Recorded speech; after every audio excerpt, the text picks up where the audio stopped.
Greetings, Israel. How are you? Adopted, grafted heirs, joint heirs, all of that great stuff, whether you're natural, spiritual. Just wanted to say hello. Hope that everything is well with everybody. I'll get into the subject in just a second after I say all of these wonderful greetings to all of you all whom I have not talked to since yesterday. Um, how you doing, Biblical T? Um, so I just have, if y'all see what the title is, just waiting for a couple more of you all to come inside of the room here, the chat room, all of that good stuff. I have a lot to say on this today. Uh, Tia says she's getting ready for the road. I'm right there with you. Looking forward to the great Gathering Hebrew Conference being put on by the Seven-Day Harvest Teaching Ministry. Just looking forward to having a good time. How you doing, Kelly? Looking forward to having a good time. I really am. Um, it's 78 degrees here. I don't know what the temperature is in High Point, North Carolina, but it's. I understand that the weather is warmer than what it normally is in High Point. So I titled this, Whose Fault Was It? Who do we blame? Who do we blame? Whose fault was it? Um, and the reason why, how you doing, Anita? I would have called this, do we blame the fathers or the masters? But the reason why I did yesterday, I don't mind constructive criticism. I don't mind constructive criticism. Constructive criticism does not bother me.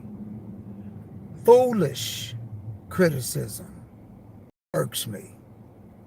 Constructive criticism does not bother me. Thank you all for hitting the like button. But constructive criticism does not bother me. Foolish criticism bothers me. And I've had criticism where people said, you know, you kept saying David, but you really meant Moses. And I would say, did I say that for real? And I go back and I said, wow. And they said, you know, you were so excited. One of the things that I do when I get excited, I say the person's name 7 or 8 times, and it helps me stay on track. Now that's constructive criticism that I can handle. But yesterday's video, I got foolish criticism. And I'm going to tell you what the criticism was. I said, who do we blame? Do we blame our fathers or our masters? I must got a long dissertation of criticism for using the word master. I did. Now, if I got the criticism from using the word master that, man, you know, we should not even refer to the oppressor as master. We shouldn't even remember that name. But what it was, the criticism that I got was, why did you use the word master? We only have one master, and that's the Most High God. That God is the only master that we have. So you used the wrong word, and you teaching the people wrong because you said master, and we only have one master. I don't know. I stopped and I thought about it. And usually I would address it. I would say something like, well, yeah, I understand, but what we were talking about was slavery, because it was considered to be a slave master. And we all know that is the term in history books that were used. We know there's only one master of the soul.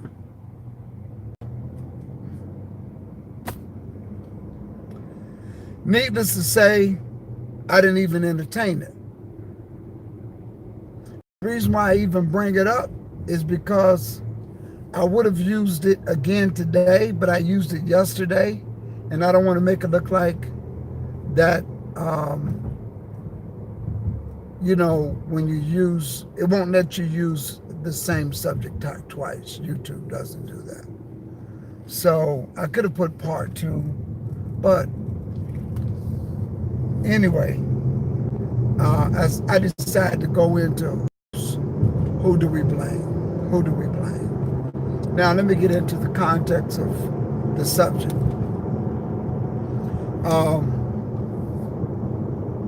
People today of the book, you got two types of people in the world that are blaming people for oppression. Two types of people today that blame people for oppression.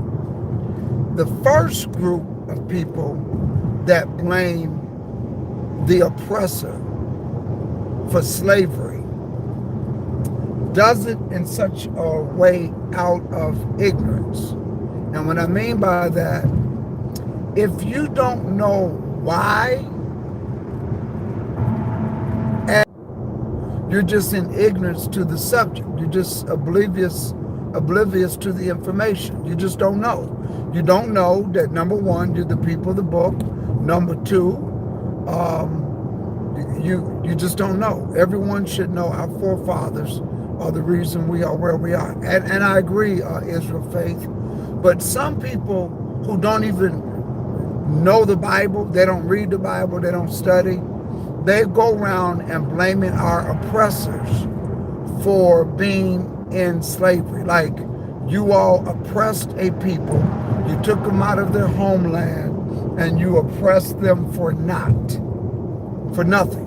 You did it. And you should be ashamed of yourselves. And in fact, in fact, the oppressors are constantly saying, this is the 400th year and we want an anniversary, and we just want to just say that we're sorry for, America is sorry for their role in slavery, and we want to apologize. England apologized. A lot of the countries, England, when they abolished slavery during the slavery abolition movement, they said, listen, it was inhumane what we did. Okay, so they apologized. Okay, fine. But here's the point that I'm going at. Those people I can overlook. I can overlook you wanting an apology.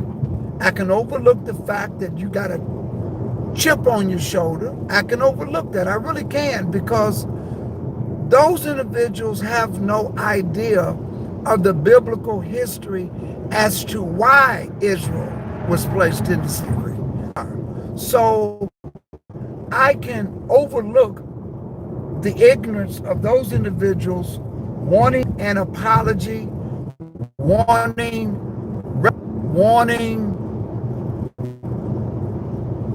extra because you did this to a people for nothing. It was malicious. I can understand that. I can understand a person from that perspective having an issue. I can. Doesn't bother me, I overlook it. What I have difficulty in grasping is this. When I see so-called Hebrews coming into the knowledge of the biblical understanding of who they are, coming into the knowledge that they are the people of the book, and reading the book. And I'm talking about putting line upon line, precept upon precept, and all of the other fancy buzz, hot words that are used. And I know They read. I know. And so this is who this subject is addressed to. Why would you blame the oppressor? Why would you blame the oppressor for putting you in slavery when you know it was as a result of a curse? Somebody says, Colossians 3:22, Tia says, slaves obey in everything those who are your earthly masters, not only by the way of eye service as people pleasers, but with every sincerity of heart. The subjects is slave masters, not the Most High. I agree. I agree. And there were different type of, we know that Israel as a nation, when Rome occupied the land, they were indentured servants. We know that. And thank you for bringing that out. Because I just, I'll come back to that, Tia. I'll come back to that. So I'm talking to those individuals that read. You read the book. You read the book.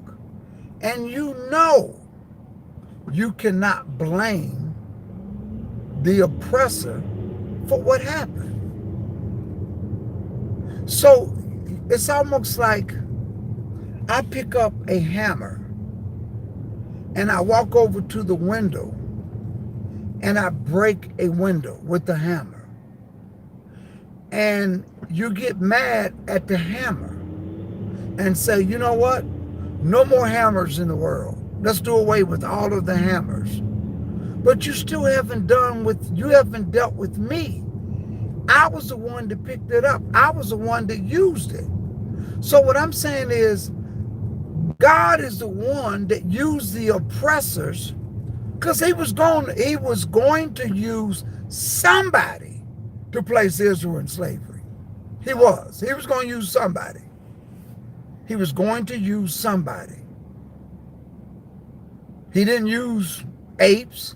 He didn't use monkeys. He didn't ask all the elephants to come and grab up all the people. No, he has to use people. He used people to put Israel in slavery. That's what he did. He authorized it. He authorized it. He signed the order. He sealed it. He put a stamp of approval. He put it upon their mind. He opened up the door for it to happen. And so we need to deal with, why did the Almighty do that? Why did he allow this to happen? And you can simply go back to the scriptures.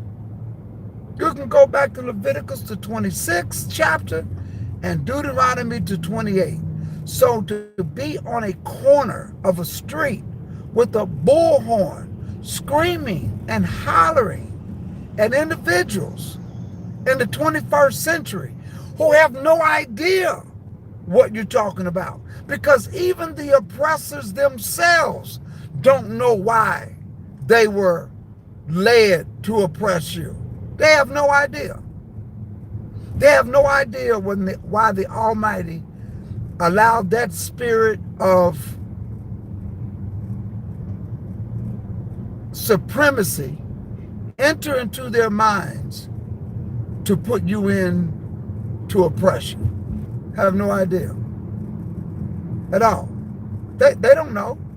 People, well, they are actually apologizing for something that their ancestors did, and they don't even know why their ancestors did it. Because when people read the scriptures, they really don't even know how to understand and decipher what really happened.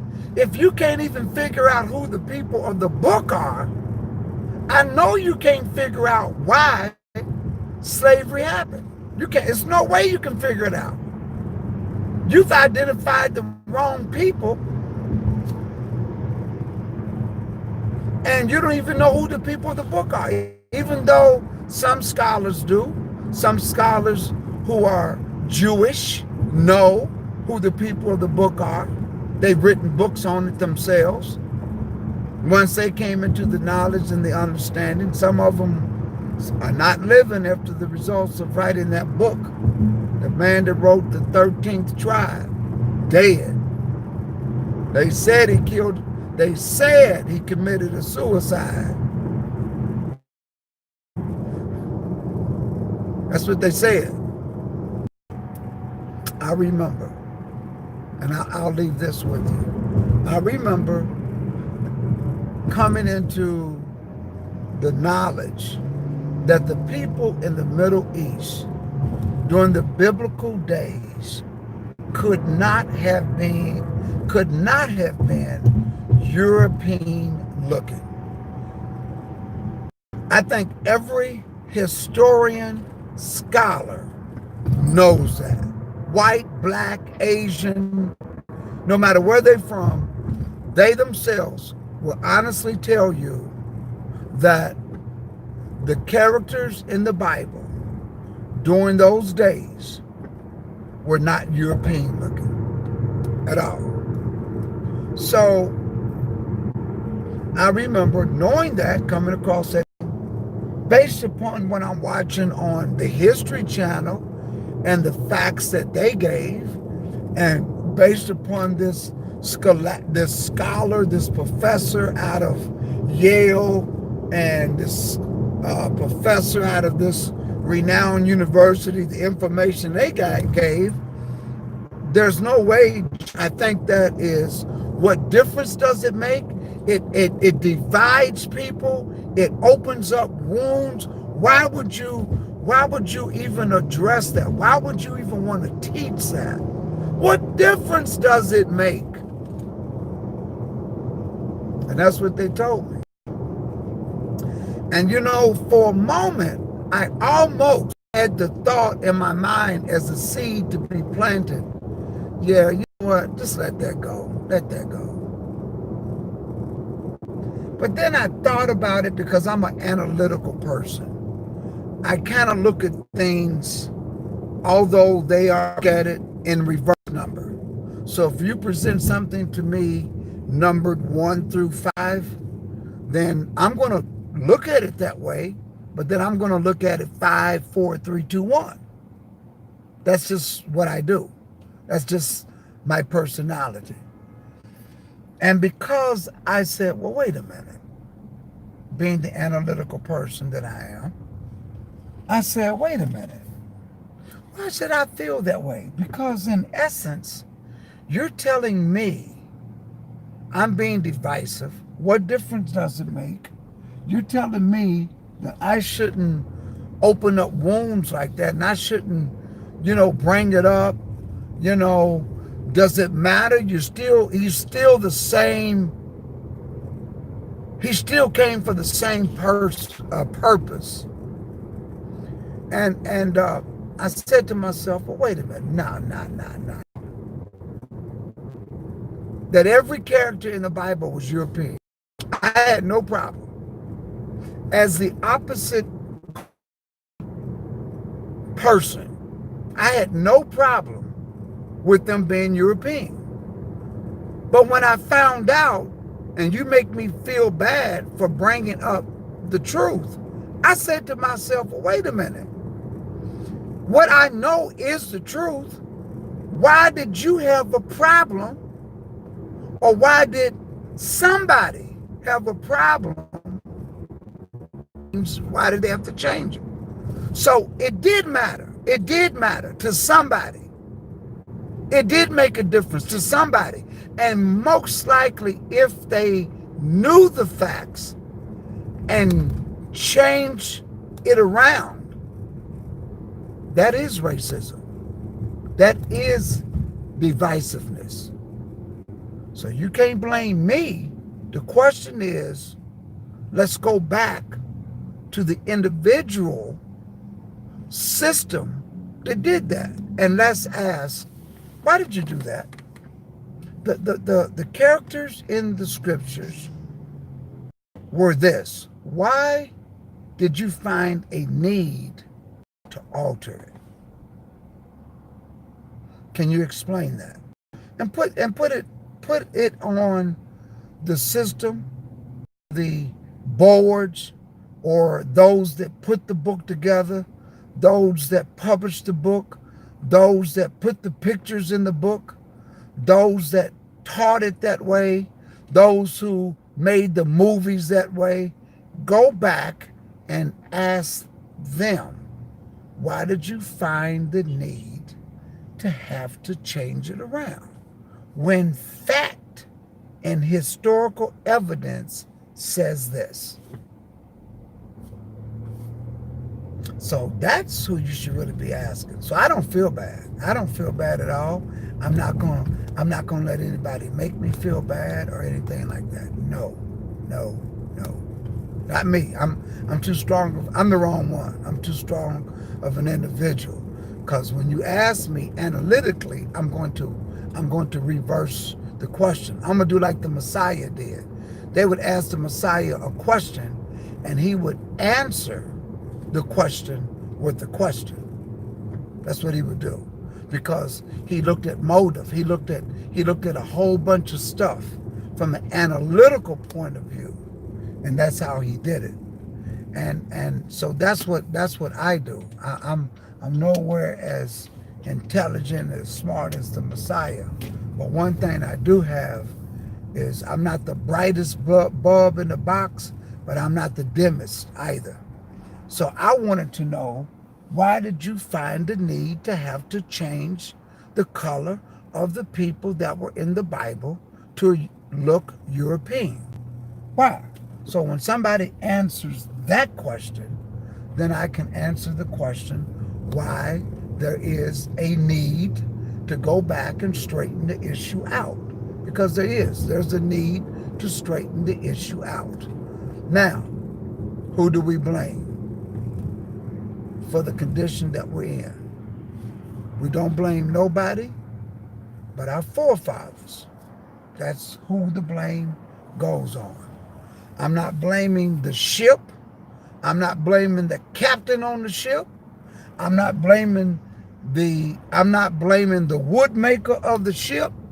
I'm not blaming the pilot of the ship. I'm not blaming the workers on the ship. I'm not blaming their ancestors throughout all of their generations. I'm not going to blame the whip. I'm not blaming nobody. I'm going to blame what the scripture says happened. And I want to go back and I want to ask, well, I can't go back and ask now, but if my ancestors were here, I would ask the question, why is it that you were told this? You entered into that agreement. You were told beforehand that if you broke it, your children would be sold into slavery. Your wife will be taken by another and slept with in your very eyes, and that there will be anger in your eyes. Knowing that, why did you break the covenant agreement when you knew what the curses were going to be? Why did you do that? Why would you enter into the agreement? You would have been better off saying, no, we don't want to enter into that agreement. The Almighty would have got another nation. He would have found somebody else. But why did you enter into the agreement and had the opportunity to be the number one of all nations? He says you'll be blessed in the city, blessed in the field. Why would you do that and enter into that agreement and then take the curses? So that's who I place the blame on. So when you see people out there on the street corner, I don't care what city they in, I don't care what color robe they got on, I don't care how many people they say, read! I don't care about any of that.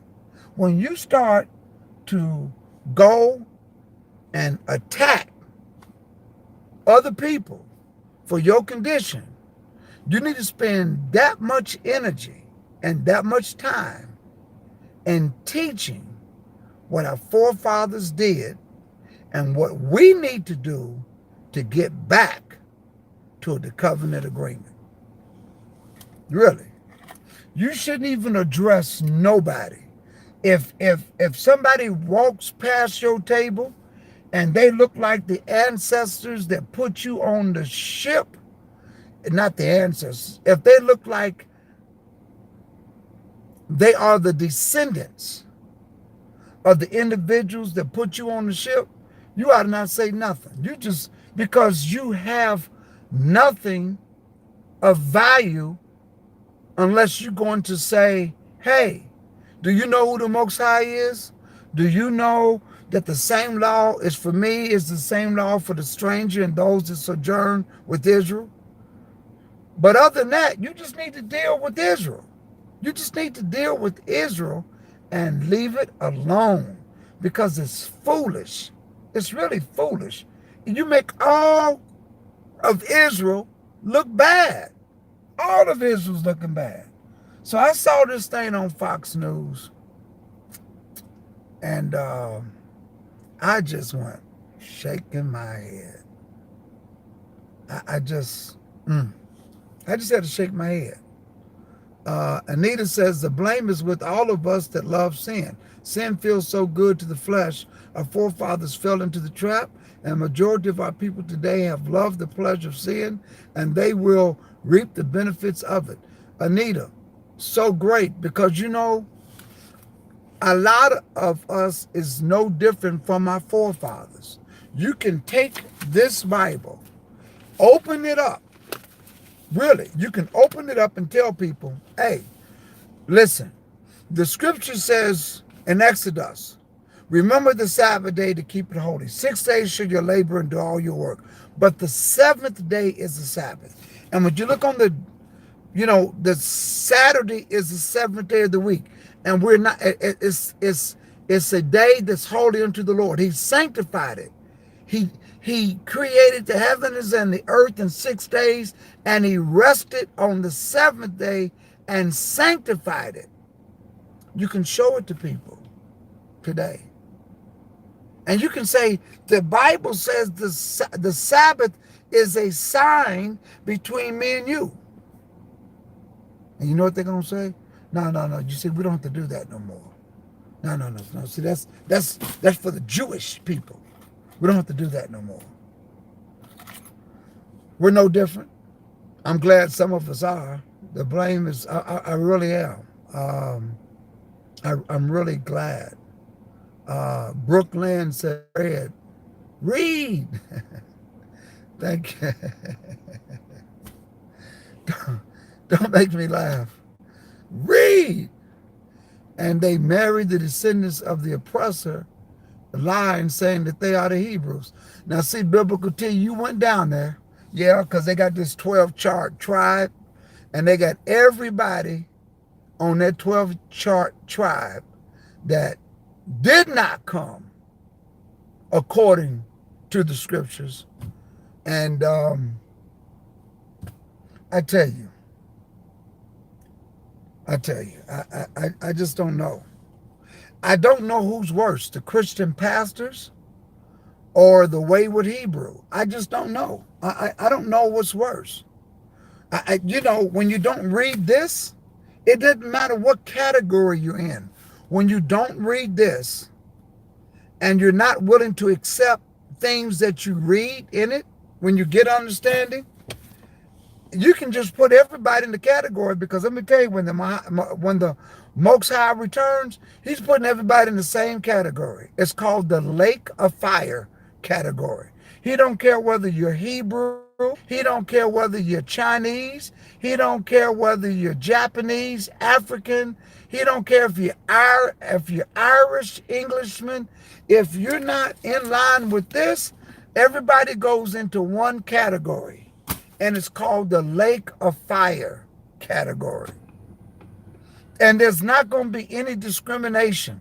There's not going to be any selective enforcement when it comes to the lake of fire. It really isn't. It really isn't. Everybody might think that, but it's not. It's only one lake of fire. And there's only one kingdom. That's it. And if you're not in one, you're definitely going to be in the other. There's not a place in between called purgatory. Either your name is written in the tree of life, or else it isn't. And I'm going to read Revelations because and that one little part,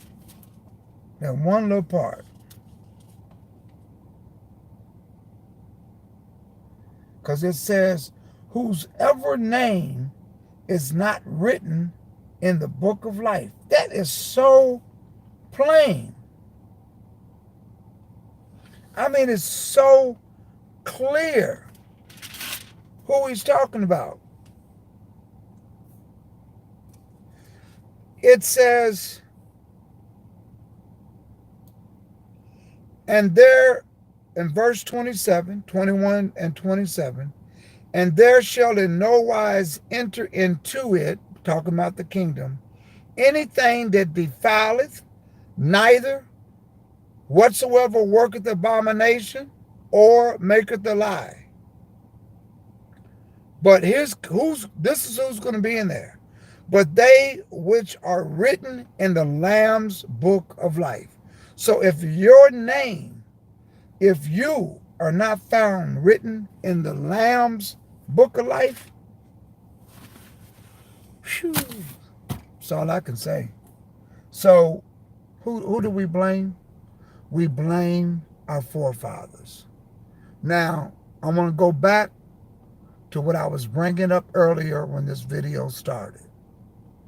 I did this video yesterday, and I simply said, who do you blame?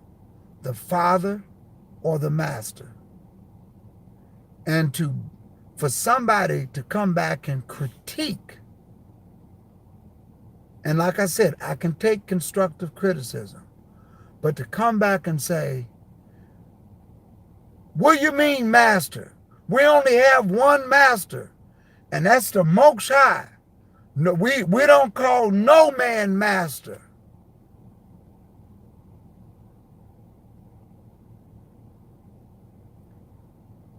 I almost just want to take my video and just cut it off right now. Because when I think about it,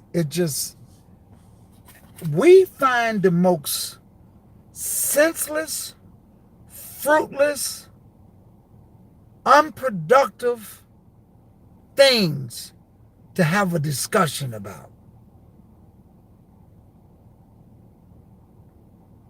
Really? Anyway, hey, so tomorrow, I would be leaving tomorrow. I would be leaving tomorrow early in the morning, going to High Point, North Carolina. And we this is the countdown. This is the final day. This is it. If you know anybody there in the area of High Point, whether it's Winston-Salem, Greensboro, Charlotte, all of those areas, send them notification. Go down, get one of our clips. It's a minute and 5 seconds, and send it to somebody in that area and say, hey, we're going to be talking about some great things. The people of the book, the plan to salvation. Brother Benaiah Israel, he's ready. We was on the phone yesterday a couple of times, just really getting facts in order and the outline of the presentation. Lots and lots and lots of singing groups and singing musical artists, professional, are going to be there. Minister Michael Norman, musical artist. Also Mike Teasy, musical artist. Also Dominic Ricks, musical artist. Teresa Lindsay, the High Point Deliverance Band, High Point Deliverance Praise Team. It's just going to be off the chain. That's about the best I can say it. Anita says, yeah, they think me and my husband is crazy. Uh, Drama Queen says, my family and friends think I am a fanatic. My co-workers are all Roman Catholic and I want to throw up. Going to ask me to go to Saturday Mass. Wow, Drama Queen. Sorry you got to go through that. Um, Dawee says, we work now and say nothing to one another only as it relates to the work business. Um, Biblical tea, Drama Queen says, biblical tea, my family can see, but I feel it doesn't matter. Um, wow. Dawid says, yes, a Drama Queen. I thought I am done. I will let the Most High deal with it.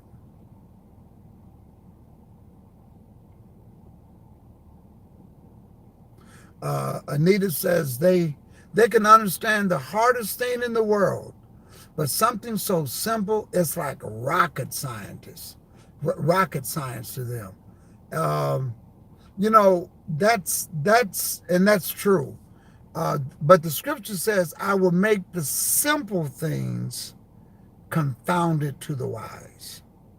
Um, your eyes have to be open. But if we read with a sincere heart that we want to learn, he will connect the dots for us. He really will. And so that's our prayer, that even on tomorrow, even this weekend, my prayer is that somebody with all of the information from a biblical perspective, from a scholastic perspective, even showing the plan to salvation, that someone will see that his Sabbath and feast days are the plan to salvation. Um, Even if people don't see um, the people of the book perspective, to me, what's most important is that you see the plan to salvation. And that's my prayer, because I have spent several hours on just putting the PowerPoint of that presentation together. And it's a beautiful PowerPoint. It really is. I go back and look at the PowerPoint and I put myself in the position of the attendee or the student. And I say, what in this visual aid am I putting on paper that would help them or help me sitting in their seat, or me taking into consideration of them as individuals sitting in that seat? What in the visual aid can I place on this document that would help open up their eyes, clear up some understanding, and straighten out some misunderstanding when it comes to the plan of salvation? And so um, the presentation that I put together is total, when it comes to for the plan to salvation, is totally different than the Philadelphia Hebrew conference that we did. Totally different. Um, and what we did in Philadelphia, the segment on the plan to salvation, was very enriched. It was very educational and informative based upon the attendees' feedback. But we always want to make it better. So we've had the opportunity to make it better. And that's what we did. That's what we have spent an additional several hours on, is changing the visual, changing the pictures, changing the lineup of the pictures, so that the presentation can even be more clearer, so that people could understand that Leviticus, the 23rd chapter, is the official plan to salvation. We even went all the way back to the beginning in this presentation, um, as to what the original plan was and what the revised plan is. And I called it that because you would never think that there was an original stage or phase from flesh to becoming spirit, and it was. And spirit is that salvation. That's what spirit is, becoming, he that endures till the end shall be saved. And the end means when flesh becomes spirit. If you can endure, if you can endure going through the flesh, then you will be saved. You will become spirit. And so I'm very happy what the Almighty gave me and led me to do through the Word, to put down as a visual aid for the plan of salvation. So we're happy about that. As always, thank all of you all. Um, thank all of you all for just um, tuning in. I really appreciate that. Thank all of you all. Day Wee says it is and has to be a love of truth. Without it, there is nothing you seek further other than the broad path. Absolutely. Well said. And the illusion you are, good.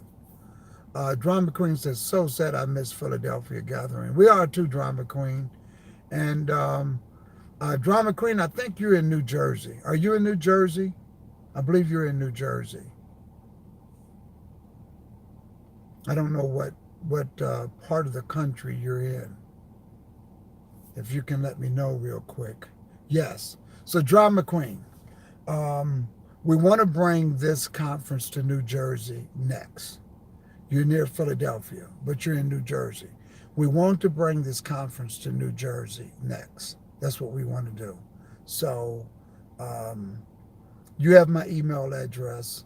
Um, what we want to do is get a group and bring it to New Jersey. That's what we would like to do. So we'll talk further on that in a couple weeks. And but that's what we want to do. We want to bring this conference um, and the plan to salvation. We want to bring it to New Jersey. So we hope that we can do that. And so we'll get together with you and we'll touch base with some other people in the area, and we'll come up with a plan of action. So that being said, I wanted to do 45 minutes today. It's 44 minutes and 38, 39, 40 seconds and counting. Peace to all of you all. I will be back on again today in just about an hour or so, just to leave a little bit more with you. Thank you for tuning in. Don't forget to hit that like button. Peace to all.